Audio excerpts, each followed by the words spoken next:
Hello, this is Betsy Waugh, and for the next hour, I'll be reading from the Thursday, May 28th issue of the Democrat Chronicle on the Niagara Frontier Radio Reading Service. New York State Budget, Climate Pension Changes Approved. Latest bill also includes auto insurance reforms by Emily Barnes, New York State Team USA Today Network. It was a big day for the state legislature in Albany on Tuesday, May 26th, as the fourth budget bill revealed what auto insurance, Tier 6 pension, and climate law changes would be coming from New Yorkers. Lawmakers debated the Transportation, Economic Development, and Environmental Conservation, or TED, bill for hours, but ultimately passed it in the Assembly and Senate. A 15th budget extender, bringing the total spent on keeping state government open to $36.2 billion since April 1st, was also passed on Tuesday and will last through Thursday, May 28th, today. Quote, I'm hoping to complete the process of passing the budget by Thursday, unquote, Assembly Member J. Gary Pretlow, a Westchester County Democrat, said on the Assembly floor on Tuesday. Tier 6 pension system changes include tiered contribution levels. Through this year's state budget, teachers in the state's Tier 6 pension system can now retire without any benefit reduction after turning 58 years old and working at least 30 or more years in the system. Additionally, members' contribution levels are changing. Here's how. Members making $75,000 or less annually will need to contribute 3% of their salary. Members making more than $75,000 annually, but not more than $100,000, will need to contribute 4% of their salary. Members making more than $100,000 annually, but not more than $125,000, will need to contribute 5.25% of their salary. Members making more than $125,000 annually will need to contribute 5.75% of their salary. The total cost of the pension reform changes in the final budget deal struck between state lawmakers and Governor Kathy Hochul are now expected to be closer to $557 million per year, down from the initial roughly $1.5 billion per year price tag under a prior proposal, according to several media outlets. Some state climate law rollbacks come to fruition. The state has pushed back the issuance of regulations to reduce statewide greenhouse gas emissions to 2028 and will instead require New York to reduce statewide greenhouse gases by 60% by 2040. Additionally, the state will no longer count upstream emissions from the transmission and extraction of fossil fuels imported into New York or count the combustion of biogenic materials as having carbon dioxide emissions. New York is also lengthening the time frame for methane emissions to convert to carbon dioxide from 20 years to 100 years. Trial lawyers groups disappointed by car insurance changes. With the passage of Tuesday's budget bill, the definition of quote-unquote serious injury has been changed to no longer include non-permanent injuries or impairments that prevent the injured individual from performing their normal daily activities for at least 90 days within a 180-day period after the injury or impairment took place. Those who are injured in car accidents and found at fault, as well as being convicted of driving an uninsured vehicle and responsible for insuring the vehicle, convicted of driving a car while impaired at the time of the incident, or convicted of operating a car while committing a crime, can now only receive up to $100,000 in non-economic losses. A previous memo from the New York State Trial Lawyers Association says the serious injury definition change would deny court and compensation access to crash victims who suffer traumatic brain injuries, concussions, comas, and other significant but not yet permanent injuries, leaving them unable to work with overwhelming medical bills. After the budget bill's passage, the group said they are, quote, deeply troubled by the rollback of peer comparative negligence, unquote, as well as, quote, by rollbacks that specifically target working families, unquote. Quote, Uber and big insurance waged the most expensive legislative attack in New York history, attempting to strip key protections through a budget deal that bypassed the normal legislative process and public scrutiny, unquote. A statement from the State Trial Lawyers Association reads, quote, at the end of the day, Governor Kathy Hochul recognized that predatory practices like redlining must end and that insurers must be held accountable, unquote. The statement continued, quote, New York State TLA remains ready to work with the governor to advance reforms that protect consumers and hold insurers accountable. We can protect New Yorkers on the road and in their pocketbooks, unquote. Changes to state's environmental review process, buffer zones also included in the latest state budget bill. Here are some additional changes of note included in Tuesday's budget bill. Housing and infrastructure projects will be sped up through the exemption of certain developments from the State Environmental Quality Review Act, or SEQRA. If New York City drivers receive 16 speed violations in 1 year, they now are required to install and maintain an intelligent speed assistance device. Automated work zone speed enforcement has been expanded beyond just the state thruway roads to all highways. Utility corporations are now required to return all revenue in excess of their authorized rate of return on equity to ratepayers through a bill credit. Buffer zones of 50 feet have been added to places of worship across the state to increase safety. It doesn't, however, limit law enforcement's authority to establish security perimeters for the purpose of public safety. How advocacy groups are responding to the budget bill passage. Paul Zuber, Executive Vice President of the Business Council, said the business advocacy group is, quote unquote, happy to see the budget agreements reflects much of what they advocated for, quote, to address the affordability challenges of New York's employers.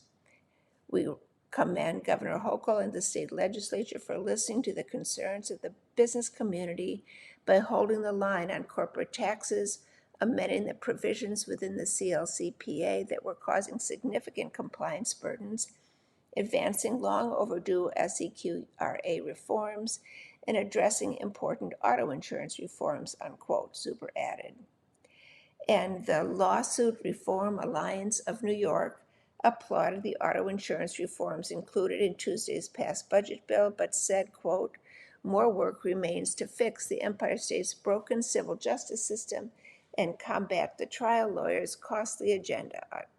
With fewer incentives to file unnecessary lawsuits and exaggerate claims, billboard lawyers will have fewer opportunities to get rich while the rest of us pay higher taxes and inflated bills, unquote.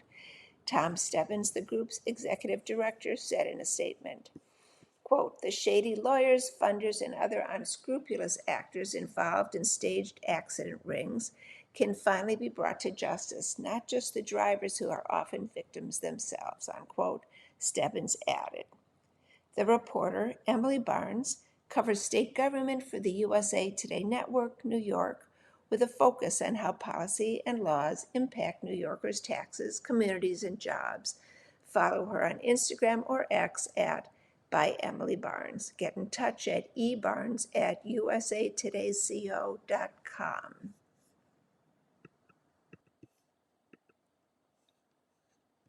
5 projects on Main Street. Revitalization advances with state funding. By Steve Howe, Rochester Democrat Chronicle, USA Today Network. A stretch of downtown Rochester is seeing the fruits of millions in state funding, with several projects stemming from its 2021 Downtown Revitalization Initiative award complete. The $10 million in state funding, first announced in December of 2021, was earmarked a year later. In the ensuing years, Some projects have come to fruition while others remain in progress. A total of 5 projects in the East Main Street area received funding. So where do they stand now? Alta Vista, complete. The new 76-unit affordable apartment building opened in February. It was a $35 million project that received more than $30 million in state funding, including the DRI award. The 6-story building was built near St. Joseph's Park and includes space that will be used by the Landmark Society of Western New York. The Alta Vista at St. Joseph is at the corner of Pleasant and Franklin Streets in Rochester. Harper's Corner is complete. The 11 residential units on the formerly blighted corner of Main Street and Clinton Avenue are now fully occupied, with 3 of 4 storefronts leased. The 3 storefronts which have been leased are on the East Main Street side. Another resides on North Clinton Avenue. The $12.7 million revitalization project was funded by DRI funds, historic tax credits, and the City of Rochester. Main Street Commons is in progress. The city acquired the property at 170 to 172 East Main Street to demolish the steel frame building and create a public space that splits the block for pedestrian access. The city went to bid in November and will award it soon. The demolition will be complicated by the shared walls in the foundation. The Kresge building is in progress.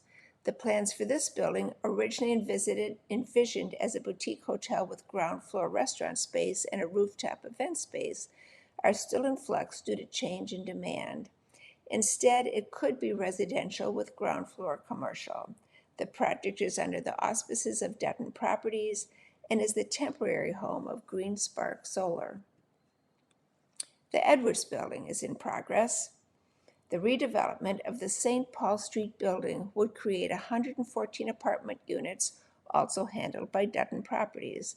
Some storage space in the building is currently being leased, Frisch said. The project includes a district geothermal cooperative for heating and cooling, as well as ground floor commercial space. Rochester pitches 4 Corners for more DRI funding. The DRI funding has been successful in the eyes of the city, prompting it to launch a bid for another round of funding for the 4 Corners neighborhood. While that application was not successful, the city is likely to apply again. Why?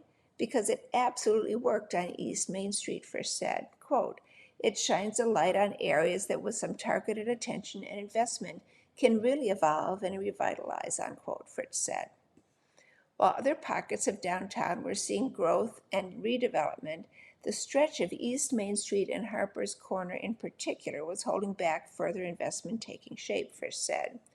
Quote, "DRI really brought people together to have a conversation about what's best for the future of the area and got people talking in a way that maybe wouldn't have happened if we didn't have that," unquote, Frisch said. The 4 Corners DRI application, located across the Genesee River from the East Main Street area, is bound by Fitzhugh Street to the west and Church and Broad Streets to the north and south, respectively. Among the possible projects in that target area were the creation of a Frederick Douglass Museum, 5 office to residential conversions, rooftop activations, and a parking garage. An injection of public capital like DRI can make a big difference in the success of a project, Frisch said. It's hard to make projects happen, and it's not getting any easier with escalating costs. Quote, "It creates conversations that aren't necessarily going to happen otherwise or may take a longer time to happen," unquote, Frisch said. The reporter, Steve Howe, reports on suburban growth, development, and environment for the Democrat Chronicle. An RIT graduate, he's covered myriad topics over the years, including public safety, local government, national politics, and economic development in New York and Utah. You are listening to a reading of articles and features from the Democrat Chronicle on the Niagara Frontier Radio Reading Service.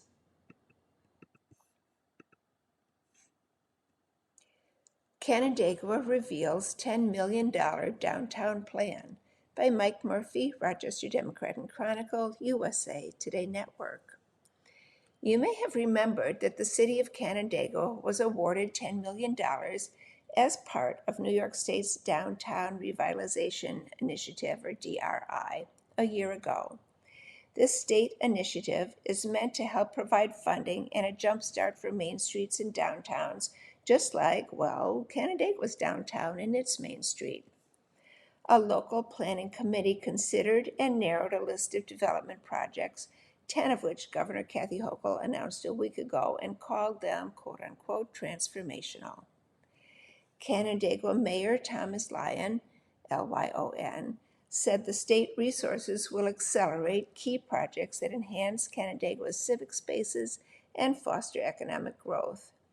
Quote, I appreciate the mixture of public and private projects, from recognizing our heritage at City Hall and encouraging more living space on upper stories, as well as street improvements and activities off Main Street, adding depth and breadth to the downtown experience, unquote, Lyon said. Here's what we know now about how, through these projects, the state and city envision an enhanced Main Street and downtown with a mix of local businesses, housing, arts, and public spaces. Housing in downtown Canandaigua. Increasing housing opportunities in downtown Canandaigua have long been a goal of local business and city leaders. Here's how they hope to see it happen. Renovate 100 South Main Street for $1.2 million to create new housing options downtown and refresh the building's facade. Rehabilitate the upper floors of 88 to 92 South Main Street for $791,000 to expand housing options and build new apartments. Reactivate the second floor of 143 South Main Street and enhance its facade for $772,000, again to expand new housing opportunities. Destination locations in downtown Canandaigua. Expand Peacemaker Brewing Company on Coach Street for $389,000 to expand its capacity as a destination for craft beer and live music throughout the year. The Central on Main outdoor dining area and event space on South Main Street already is a community gathering place. A design that reflects its popularity, better supports its intended uses, and supports user comfort is planned for $1,144,000. For $870,000, renovate the historic building at 97 South Main Street and create a hub where residents and visitors can learn, create, and connect around art. Off Main Street work in downtown Canandaigua. Canandaigua is a lively place, even when moving off Main Street. Two projects would build on momentum on two side streets. Transform Phoenix Street as a pedestrian-friendly destination for $1.3 million. The street already boasts lively businesses such as Tavern Off Main Market, and the ever-popular Wally's Pub. Work would entail a pedestrian-friendly design that complements the street's unique urban character and supports outdoor dining. Enhance Coach Street as a pedestrian-friendly connection and vibrant cluster of businesses and restaurants between Main Street and Bemis Street for $1.925 million. Popular restaurants already include Peacemaker Brewing Company, Pintxo Wine Bar and Tapas, and Reasons Bar and Grill, and Rio Tamatlan and Casa de Pasta are right around the corner on Bemis Street. Continuing work in Canandaigua. Community leaders are hopeful that this is more than a one-shot deal and a building block for future work. To that end, a small project grant fund of $600,000 would support smaller-scale projects that enhance the appearance of downtown, provide new retail and residential space, support new business ventures, and create public art. And while the focus is on the new, taking care of the older buildings that provide the city with so much character is critical as well. That's why preserving the historic Canandaigua City Hall, which was built in the early 1820s as a civic landmark, is part of the deal. Work includes repairing masonry and finishes and other site work for $650,000. The reporter Mike Murphy covers Canandaigua and other communities in Ontario County and writes the Eat, Drink, and Be Murphy food and drink column. He can be reached at mmurphy@messengerpostmedia.com. Follow him on X at mpn-Mike Murphy.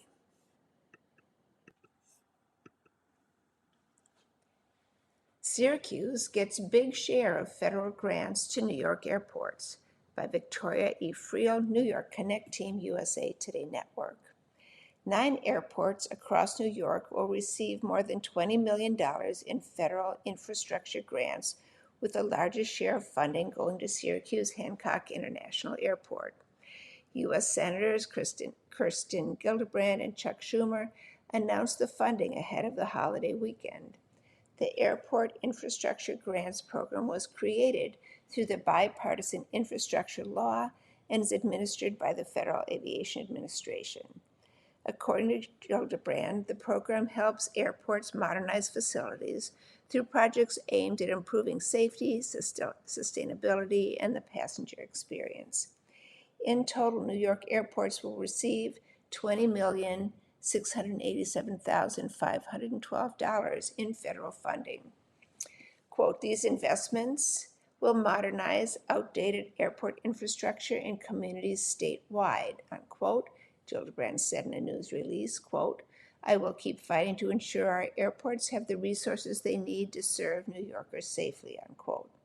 Syracuse Hancock International Airport will receive $18,745,345, the vast majority of the funding announced. The money will help expand the airport's de-icing facility, where aircraft are sprayed with de-icing solution during winter weather to remove snow, frost, and ice. The funding also will replace aging equipment. Schumer said the project will help the airport make, quote, much-needed upgrades to ensure safety in the winter, unquote. Gillibrand said the funding, quote, will improve safety and help modernize the airport so that it remains a state-of-the-art safe facility, unquote. The following airports also receive funding through the program: the Wellsville Municipal Airport / Tarentine Field, $455,800,000 to reconstruct a 15,000 square foot aircraft storage hangar. The Joseph Y. Resnick Airport in Allenville, $412,319 to replace the airport's automated weather observing system. Westchester County Airport, $205,000 to design reconstruction of taxiway pavement and lighting. Chautauqua County Dunkirk Airport, $237,500,000 to reconstruct 3 existing airport gates. The Canandaigua Airport, $163,143 to rehabilitate portions of an existing taxiway system and bring it up to current standards. The Finger Lakes Regional Airport on Seneca Falls, $138,046 to construct new north apron pavement. The Bayport Aerodrome, $89,261 to rehabilitate an existing turf runway. And the Williamson-Sodas Airport, $33,893 to replace the airport's automated weather observing station.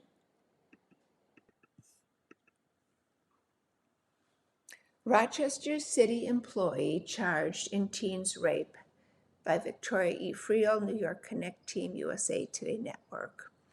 A man accused of raping an Orleans County teenager who believed he was a driving instructor is a City of Rochester employee, police confirmed Tuesday, May 26th. The incident occurred Saturday afternoon in Rochester. Wayne Plummer, 58 of Rochester, who faces multiple felony charges in connection with the case, works as a crossing guard for the City of Rochester, according to Captain Greg Bello of the Rochester Police Department. As of May 25th, city officials had begun termination paperwork, police said. Police said officers responded around 4:20 p.m. Saturday, May 23rd, to the 300 block of Hudson Avenue for a reported sexual assault. Investigators said an 18-year-old Orleans County woman traveled by bus from downtown Rochester to the area of State Street and Lyle Avenue for a scheduled driving school appointment. According to police, Plummer approached the teen while she was standing outside the driving school and spoke with her from a vehicle. The teen believed he was her driving instructor and entered the vehicle. Police said Plummer then drove the teen to an apartment in the 300 block of Hudson Avenue where the sexual assault allegedly occurred. Plummer is charged with 2 counts of first-degree rape, a felony, 1 count of first-degree sexual abuse, also a felony, 1 count of second-degree unlawful imprisonment, which is a misdemeanor.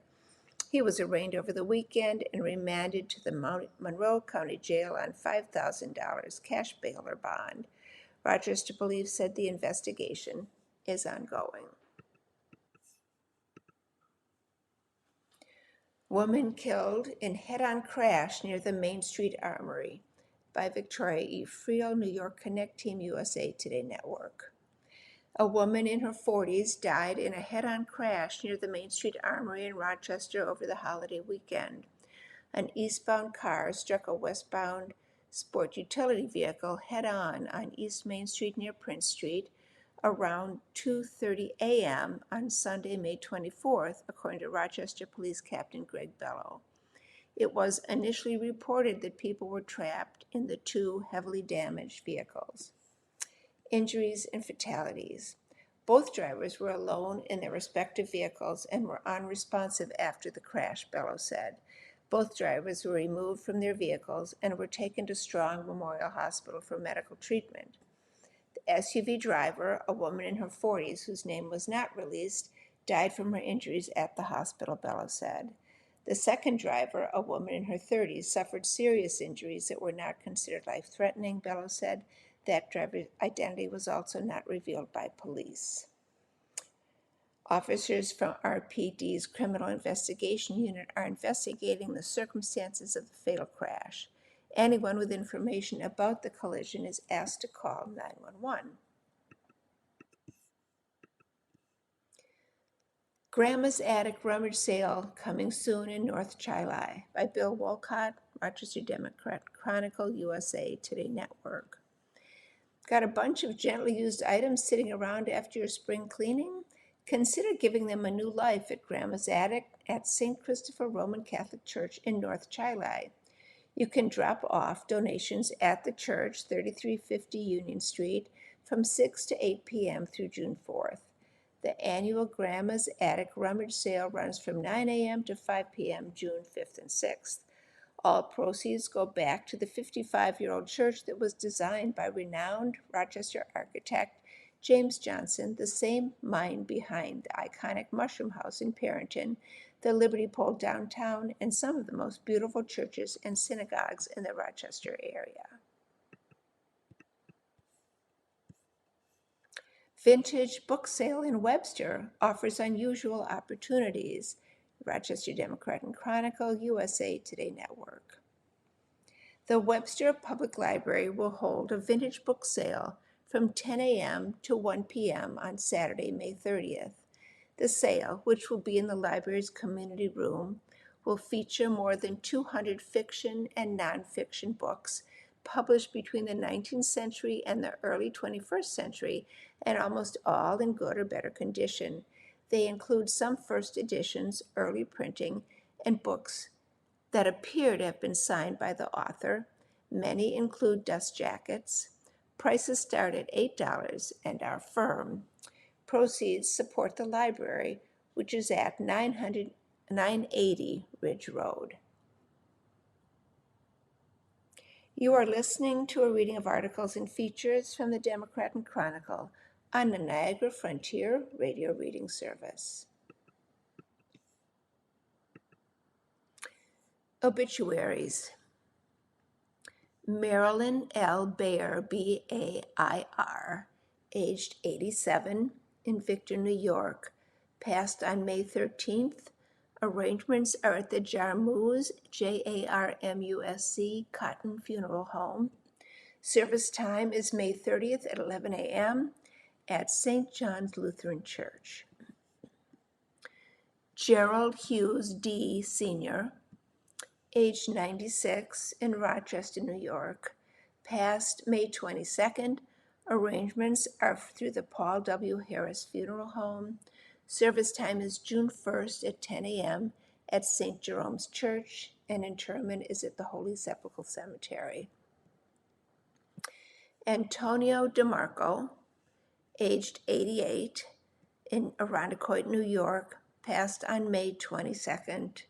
Arrangements are through the Paul W. Harris Funeral Home. Long first name. Catherine or Kathy Marie Renilda Miller Nichols Howe, Howe, age 76, in Blossvale, New York, passed on May 21st. Arrangements are through the Nunn and Harper Funeral Home, Incorporated. George S. Lipuma, Lipuma, in Rochester. Arrangements are through the Anthony Funeral and Cremation Chapels. Cynthia S. Murphy, age 90, in Rochester, New York, passed on May 24th. Arrangements are through the Alva, Halloran and Son. Service time is May 28th at 11 a.m. at the Parish of the Holy Family, and interment is at the Holy Ghost Cemetery. Janice Spear Odenbach, age 78, in Penfield, New York, passed on May 5th. Arrangements are through Jennings, Knowlton, and Maddle Funeral Home. Todd M. Weinman, Weinmann. Arrangements are through the Bartholomew and Parada Funeral Home. And Douglas J. Wessey, aged 88, in Marion, New York, passed on May 25th.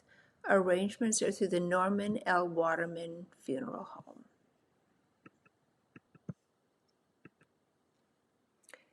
Palmyra man guilty of hate crime in hiking trail attack. Victim stabbed multiple times after being jumped from behind. By Victoria E. Friel, New York Connect Team, USA Today Network. A state Supreme Court jury on Tuesday, May 26th, convicted a Wayne County man of several felonies, including attempted murder as a hate crime, for stabbing a man on a Parenton hiking trail last summer. Derek Van Epps, now 31, of Palmyra, was convicted of attempted second-degree murder as a hate crime and second-degree assault as a hate crime, both felonies, following a jury trial, according to Monroe County District Attorney's Office. The incident took place around 11:50 a.m., June 23, 2025, at Indian Hill, a 35-acre wooded property known for its hiking trails, located on Pittsford-Palmyra Road near Turk Hill Road. The victim was walking along a trail within the park when he passed another man, later identified as Van Epps, who attacked him from behind without any provocation, according to the Monroe County Sheriff's Office. Van Epps was accused of knocking the hiker to the ground and stabbing him multiple times with a hunting knife, deputies said. The man fought off his attacker and escaped, cutting through a wooded part of the property to a neighbor's house, according to the DA's office. That neighbor called 911 for help. The injured man was taken to an area hospital for treatment and survived his injuries. According to the indictment, Van Epps was accused of intentionally selecting the victim based on his race, color, national origin, or ancestry, regardless of whether that belief or perception was accurate. Authorities confirmed that the two men did not know each other prior to the attack. Quote, "There's absolutely no place in Monroe County for hate-fueled violence, racism, or acts of terror against members of our community," unquote, Monroe County District Attorney Brian Green said in a news release. Quote, "Derek Van Epps targeted this victim because of the color of his skin and carried out a senseless, horrifying attack that could have ended a young man's life. This conviction sends a clear message that hate crimes will be prosecuted aggressively and that those who commit acts of racist violence will be held fully accountable," unquote. Park security spotted Van Epps driving into nearby Egypt Park located at the corner of Pittsford, Palmyra, and Victor Roads in Perrington. Deputies apprehended him at the park without incident. Van Epps is scheduled to be sentenced July 9th by State Supreme Court Justice Stephen Miller.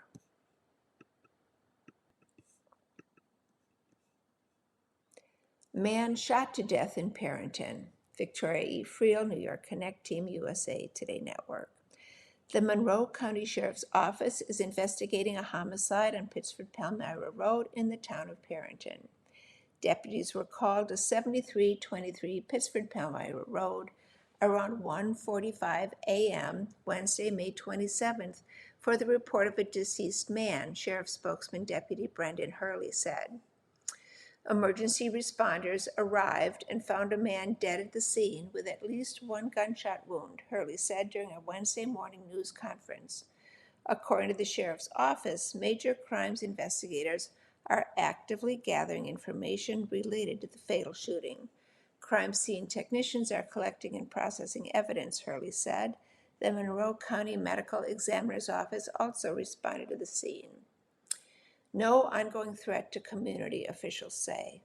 Authorities said there's no evidence at this time to suggest any ongoing threat to the community. Quote, "It's still very early in the investigation," unquote, Hurley said.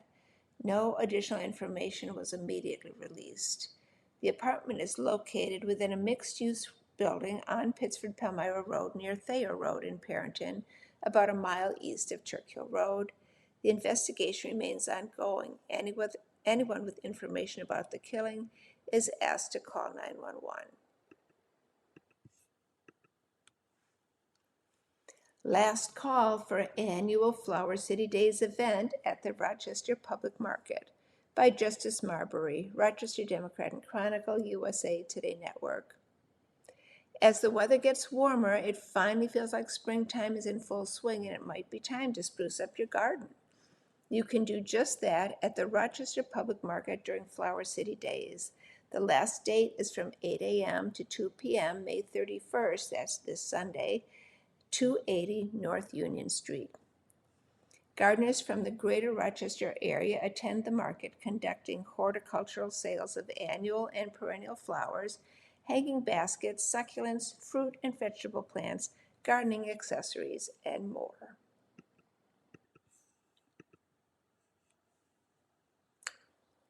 3 Canandaigua beaches open, a 4th to open soon, by Mike Murphy, Rochester Democrat Chronicle, USA Today Network. The unofficial start to the summer season tends to be the long Memorial Day weekend, but Mother Nature apparently didn't get the memo. Canandaigua city officials did, however. Despite cool temperatures and cloudy, rainy days in the short-term weather forecast, the swim area and beach at Kershaw Park in Canandaigua has opened for lake season. The beach opened May 24th and will be open daily from 11 a.m. to 6:45 p.m. through Labor Day. Note that hours are subject to change depending on the weather. There is no cost for admission to the beach. Kershaw Park is next to Canandaigua Lake at 155 Lakeshore Drive, Canandaigua. Here's a quick look at other public beaches on the lake. When open, the Deep Run Beach in Gorham. When open, the beach at Ontario County's Deep Run Park is a carry-in, carry-out park available for picnicking and swimming from Memorial Day through Labor Day. Only service animals are allowed, but no animals are permitted in the water. There are 8 picnic tables, grills, and restrooms available for public use. Lifeguards are typically on duty from 10 a.m. to 9 p.m. daily. The beach is at 4300 Westlake Road in Gorham. Onondaigua Park in the town of Canandaigua. Swimming is among many popular outdoor activities at Onanda, O-N-A-N-D-A Park, which is at 4965 County Road 16. Swimming was set to start Memorial Day and continue daily through Labor Day. Park visitors will soon have a new option for refreshments and camping essentials at the company store, which operates in Cheshire and also runs the stand at the Motion Junction Playground on Outhouse Road in Canandaigua, prepares to operate a concession stand at the park this summer. The Westlake Schoolhouse Beach, or Butler Beach. Users of this small but beloved beach know this is a way to take a dip in the lake and avoid the crowds. The plan is to open Butler Beach on the weekend of June 13th, staff permitting. This gap before opening Butler allows for those returning students and staff to receive training and certification requirements, according to Parks and Recreation Director Greg Reynolds. Ananda is a priority beach location during staff shortages, and so there may be times when Butler is closed. Quote, also, since high school students are not out of school yet, we are generally able to fill schedules for the weekends, but weekdays are difficult until high school is out, so sometimes that's why Butler may be closed even after this 13th date, unquote, Reynolds said. When college students return to school, Butler Beach is closed at that point and remaining staff goes to Ananda. The beach is located at Butler and Westlake Roads near the schoolhouse in the town of Canandaigua. The reporter Mike Murphy covers Canandaigua and other communities in Ontario County and writes the Eat, Drink, and Be Murphy food and drink column. He can be reached at mmurphy@messengerpostmedia.com or follow him on X at MPN-Mike Murphy. Three locals among dozens of pro bowlers eyeing $176,000 in Rochester, by Bill Wolcott, Rochester Democrat and Chronicle, USA Today Network. Professional bowling returns to Rochester with dozens of women from around the world hoping to get a piece of the more than $176,000 in prize money during the PWBA Summer Series in Rochester from May 26th through June 1st.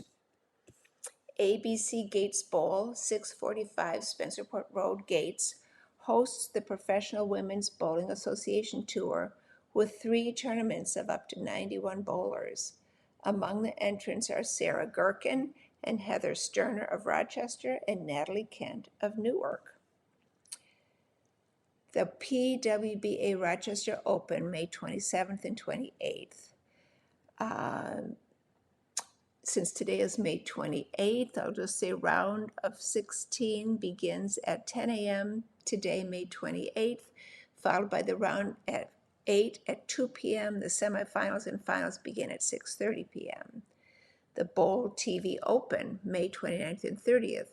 Qualifying rounds begin at 10 a.m. and 5 p.m. May 29th. Match play begins at 9 a.m. and 2 p.m. May 30th. The top 5 bowlers then compete in the stepladder finals at 6:30 p.m. The Lilac City Open, May 31st to June 1st. Qualifying rounds begin at 10 a.m. and 5 p.m. May 31st, followed by rounds of 24, 16, and 8 bowlers at 9 a.m., 11, and 2:30 p.m., respectively, on June 1st. The stepladder finals follows at 6:30 p.m. All rounds during the summer series will be streamed on Bowl TV. More information is on the PWBA Summer Series at Rochester. Gherkin was the 2017 All Greater Rochester Girls Bowler of the Year at Hilton, went on to bowl at Robert Wesleyan University. Sterner is the head women's bowling coach at Hobart William Smith College. Kent is a junior on Vanderbilt University's women's bowling team who helped the Commodores win an NCAA bowling regional in Rochester in April. Sterner and Kent are listed as entrants in all 3 tournaments. Gherkin is listed as an entrant in the PWBA Rochester Open and the Lilac City Open. ABC Gates Bowl hosted PWBA Tour Championship Week to close the 2025 season. The reporter Bill Wolcott is a producer who helps cover the Buffalo Bills, high school, and Rochester sports in general. The lifelong New Yorker has been a journalist for 32 years. You are listening to a reading of articles and features from the Democrat and Chronicle on the Niagara Frontier Radio Reading Service. Finger Lakes attraction Burning Springs will open to visitors. Rochester Democrat and Chronicle, USA Today Network. The Bristol Hills Historical Society will hold its annual opening of the historic Burning Springs site on the weekend of May 30th to 31st, the only planned public access to the site this year. The privately owned Burning Springs lays claim to being the oldest tourist attraction in the Finger Lakes. The grounds are open from noon to 5 p.m. both days. At 2 p.m. each day, Alan Jones, who grew up at the Burning Springs and whose family still owns the site, will give a talk on the history of the site at 4348 Case Road in Bristol. Depending on the weather and water level, several gas flares typically are lit during the event at spots on the creek easily accessible from the farm's gardens, although footwear suited to water and mud is recommended. If conditions are right, visitors can hike up the creek about 30 minutes to a scenic waterfall. The Historical Society will offer for sale its popular illustrated book, History and Mystery, The Folklore and Legends of the Bristol Hills, which includes the Burning Springs story. The event is free and open to the public, although a donation of $5 per person to support the educational and preservation mission of the volunteer-run society is encouraged. For more details, visit bristolhillshistory.org/burning-springs.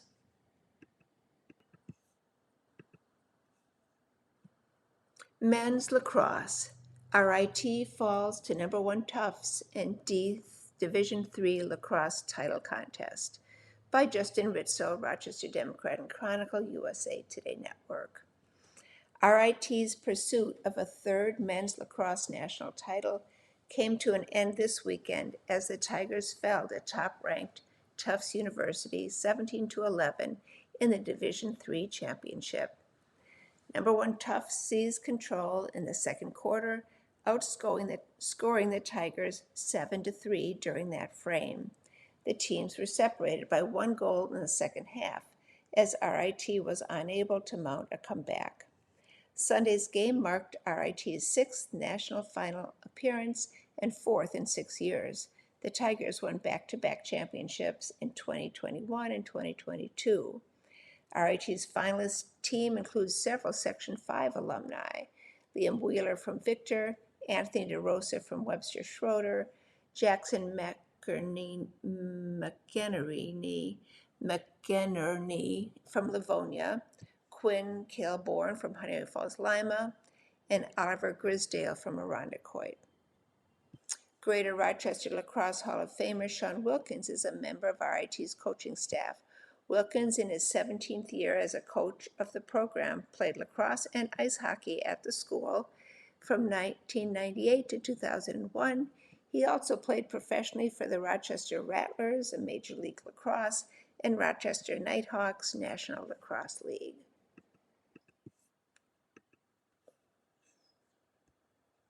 New York City congressional race is heating up. Primary race to decide the favorite to replace Nadler by Eduardo Cuevas, USA Today, from New York City.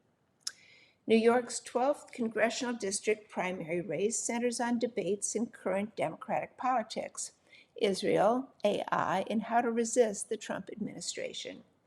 The June 23rd Democratic primary will determine the overwhelming favorite to replace retiring Representative Jerry Nadler in the heavily Democratic district. Jack Schlossberg, grandson of former President John F. Kennedy, enjoyed a 9-point lead in late February and early March, according to one survey commissioned by a Democratic opponent. But an Emerson College polling /Pix11 survey published May 21st showed State Assemblyman Micah Lasher with 22% support and Assemblyman Alex Bors with 20% support. Schlossberg trailed with 11%, and George Conway, a cable news commentator, had 10%. Schlossberg has opposed aid to Israel for military offensives, although he supports funding Israel's defensive Iron Dome system. Bors and Lasher both support continued U.S. military aid to Israel. The district has a large Jewish population. New York City Mayor Zohran Mamdani, a Democratic voter in the district, has yet to endorse any candidate. Schlossberg, 33, gained a social media following for odd antics. He worked in the State Department for a few months while his mother was an ambassador. He held temporary jobs in Japan at Rakuten, the e-commerce company, in the Suntory distillery. His campaign has leaned heavily on reviving his family legacy with the slogan, "Believe in something again." He's pledged not to take PAC money and has promised tax deductions for renters. Some prominent figures have donated to his campaign, including musician Paul Simon and former Secretary of State Antony Blinken, according to election filings. He received the endorsement of former House Speaker Nancy Pelosi. The New York Times reported high turnover inside his campaign and allegations of erratic behavior. Schlossberg's campaign didn't respond to USA Today's request for interviews. Quote, "If Jack Schlossberg were not a Kennedy, we would not be talking about him, right?" Unquote, said Chris Coffey, a Democratic strategist who supports Lasher. Quote, "It's unclear if the Kennedy name will help much," unquote. Basil Smickel, a Columbia University professor and former state Democratic Party executive director, said, quote, "And in some respects, the dynamics favor the two candidates who already represent the area, Boris and Lasher," unquote. Among the city and state Democratic officials who endorsed Lasher are his former bosses, Governor Kathy Hochul and Nadler, plus former Mayor Mike Bloomberg, who in March funneled $5 million into a Lasher backing super PAC. Lasher, 44, told USA Today that voters wanted someone they could trust to fight President Donald Trump. Quote, "I often say to voters that I meet that the Democratic Party needs to locate its spine, and I want to lead the search party," unquote, Lasher said. Lasher said he knows how to use legislative processes to make change, citing past work on public health, immigration, and voting rights. Quote, "I'm not a tech bro, and I'm not a tic-tac influencer," unquote, he said, in apparent reference to Boris and Schlossberg. Quote, "I'm a legislative fighter, and that's the job we're all running for," unquote. Lasher has put together a roadmap called Project 2026, a nod to the Heritage Foundation's Project 2025, a playbook for oversight and investigations Democrats could launch if they take control of the House. He said Democrats need a, quote, "affirmative agenda," unquote, for people to believe in, focused on economic concerns. Quote, "Voters shouldn't have to choose between experience and know-how and have a fighting spirit," unquote, he said, quote, "and with me, they don't have to," unquote. In an interview with USA Today, Boris, 35, argued his tech industry experience makes him the best qualified candidate. Quote, "This is a race about who is best fit to serve the voters of this district going forward, not about who comes from the most storied family or the most storied political machine or whoever the establishment is going with," Boris said. "It's about who can put a forward-looking vision," unquote. Boris touts his computer science degree, the first of any Democrat elected in the state assembly. He worked at Palantir Technologies before falling out over its contract with Immigration and Customs Enforcement. His 2025 Responsible AI Safety and Education Act, which requires AI developers to create safety protocols and allows civil action against developers who don't submit required reporting or make false statements, is among the strongest state-level regulations of artificial intelligence. Quote, "In a race where we're all promising to fight Donald Trump," Boris said, "I'm the only one that Donald Trump's megadonors are spending millions of dollars against," unquote.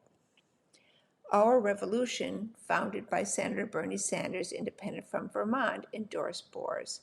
Conway is a 62-year-old former Republican lawyer who gained notoriety on cable news and social media as a quote-unquote never-Trumper. Quote, "I just feel that I haven't done enough," unquote, Conway previously told the New York political news outlet City and State. Quote, "And I think that this particular moment, because so much is at stake, really requires people who are very laser-focused on fighting autocracy," unquote. Conway's campaign didn't respond to interview requests. Whole Foods soup recall hits New York stores, by Victoria E. Friel, New York Connect Team, USA Today Network. Soup sold by Whole Foods has been recalled due to an undeclared allergen posing a risk of serious or life-threatening allergic reactions if consumed. Manufacturer Kettle Cuisine this week announced a recall of Whole Foods Market Kitchen minestrone soup due to the possibility that the soup may contain shrimp not declared on the packaging, according to a notice posted on the Food and Drug Administration's FDA website on May 21st. Customers allergic to crustacean shellfish, such as shrimp, and if they consume the soup, they could experience an allergic reaction. No illnesses tied to the recalled soup have been reported, according to the FDA. Here's what to know about the recall. Whole Foods Market Kitchen minestrone soup, packaged in 24-ounce clear plastic cups, was recalled. The product's packaging is marked with the following: lot code found on the rim of the cup, 1762181. The use by date found on the rim of the cup, 5/27/26. The UPC identifier found on the back label, 0994825020065. Soups were sold online nationwide through the Whole Foods and Amazon websites, but were distributed at Whole Food retail locations in Washington, D.C. and 17 states, including New York, New Jersey, Connecticut, and Pennsylvania. Customers who purchase the recalled soup should return it to the store or via the website for a full refund, according to the notice. Call Kettle Cuisine's customer service line with any questions at 617-409-1100 from 8 a.m. to 5 p.m. Eastern Standard Time, Monday through Friday. Contributing to this article is the USA Today Network. You have been listening to a reading of articles and features from the Thursday, May 28th issue of the Democrat Chronicle. Your reader has been Betsy Waugh. Thank you for listening.